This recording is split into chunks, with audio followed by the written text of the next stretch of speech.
So recently at the Abbey, and I think continuing this afternoon, we've been moving rocks. So we've had over 20 tons of rocks delivered, something like that, for a continuation of our fire mitigation work. So we're putting hardscape around the buildings, including the Buddha Hall. So we have this beautiful river rock that we've been moving. And so when I was, in the rock pile and moving rocks for hours, I thought of this analogy that we often talk about here at the Abbey, and many of you know exactly what I'm talking about. We're like rocks in a rock tumbler.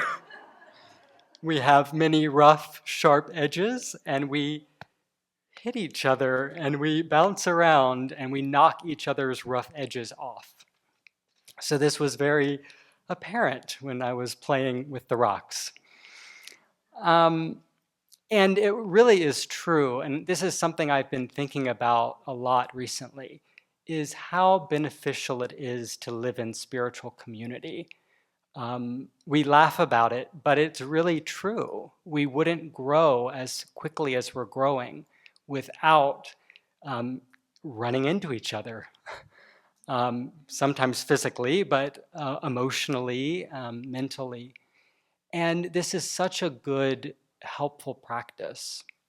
And recently, one line of the dedication in the Posada really struck me related to this. The harmony of the assembly is the surest factor for nirvana. And for the longest time, I was wondering, how in the world is that? I didn't understand the connection between harmony in the assembly and subduing our afflictions. And, just recently, it just struck me like, oh, we have to do a lot of work to be harmonious. Harmony is not a given. It's actually quite difficult. It takes a lot of energy and effort, and it takes everyone working together on their own mind to achieve it. And every time, every 2 weeks, as the monastics gather for Posada, harmony is essential. This ceremony could not happen without the harmony of the assembly. And I was thinking that we all know that subduing afflictions is an internal job. It's something we're constantly doing in our practice, on and off the cushion. But I was thinking it is very efficient as a group activity. And, we're doing it in a group. And that just makes it so much more efficient because we really can see the afflictions that are arising in our mind in relationship to each other. And so I was thinking about some examples of this. I actually spoke about this line in a previous BBC when I talked about jealousy, competition, and arrogance, and how those are mental states that arise for me daily that I see are not at all conducive to harmony. They're quite the opposite. They are counter to harmony. And one of the ways that I've worked with these is to recognize that we each are this, I think, Venerable, you might have said it sometime, these contradictory collections of, these mental factors. Some are virtuous, some are non-virtuous. We do actions that are beneficial, and we also do actions that are harmful and not beneficial. And so instead of to think about these individual people, and that person is like that, and I'm like this, and therefore they're better or they're worse, or I want to compete with them, rather just to see it as there's all these various mental factors. And if I take the person out of it, the solid, concrete identity, and just rejoice when there is positivity, when there's virtue, and recognize, and if I find negativity in my own mind, then purify it, And if I see it in others, then I can see, oh, that's what I look like when I do that. And so if I start to break these apart and just see it as individual qualities that are caused phenomena, and they can be reduced. The negativities can be reduced. The positive qualities can be increased. So if I look at it like that, the afflictions are not who I am. The afflictions are not who anyone else is. So that definitely leads to nirvana, that recognition. Also, we recently spoke about balance in our Vinaya class, and Jigme led a discussion on what is balance. And one of the things that came up personally was I see that I can get very unbalanced when I am very narrowly focused on getting my task done. I have a sense of ownership of it. I want to control every aspect of it. And so I don't think about anything else or anyone else. If someone has, or I think they have the answer to a question that's related to the project, I'll ask them regardless of what time it is, if we're speaking during that time or not, if they're busy or not.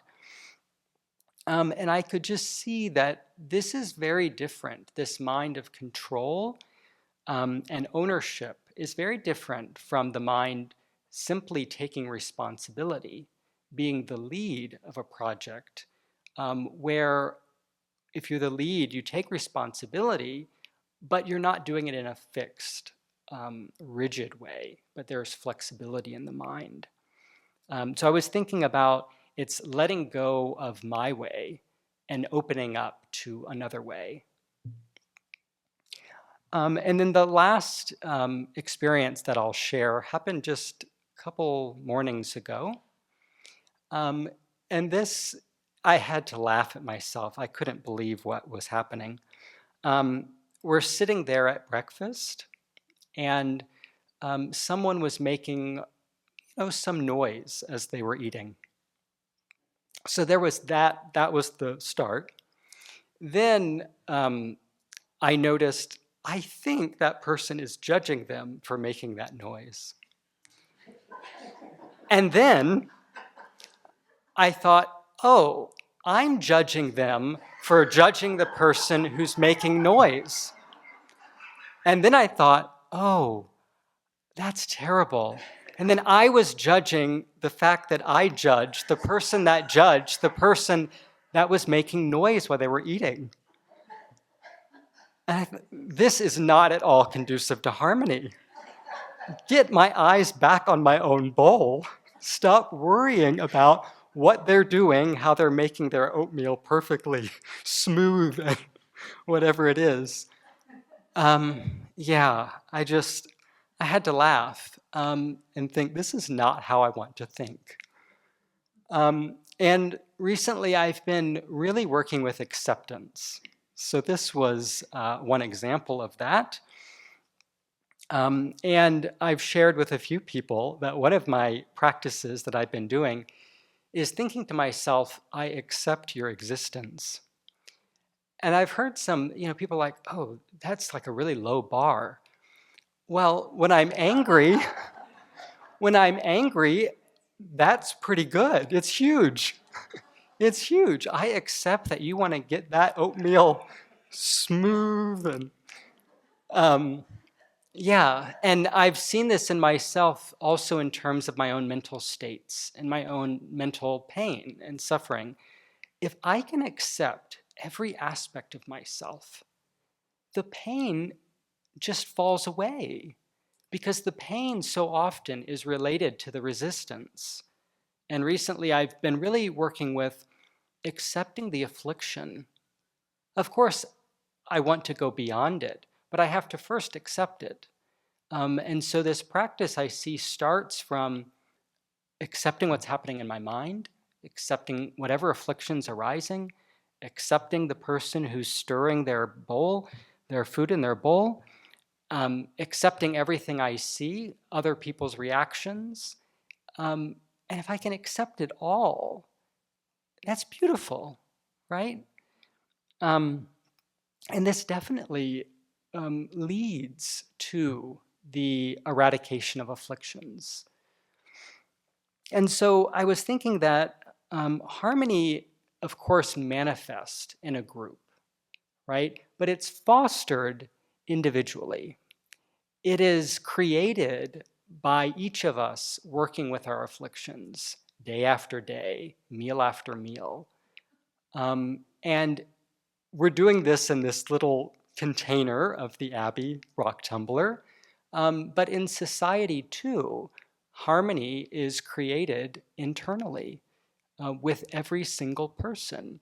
And to rejoice when we turn our mind away from a mental state that leads to more chaos and division and conflict, and towards a mental state that creates harmony and inclusion.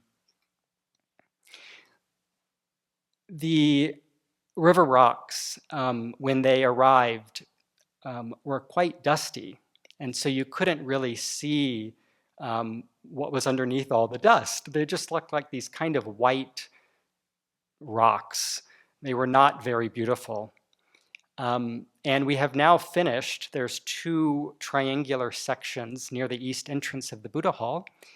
We finished that, and recently it rained, and I thought, oh, I want to go see the river rocks in the rain when they're wet.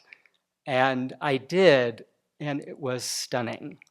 They are beautiful, multicolored gems that are next to the main entrance of the Buddha Hall. And that is exactly what we can become. And they're multicolored, so they're still diverse, but they're all very smooth and beautiful. So let's do this.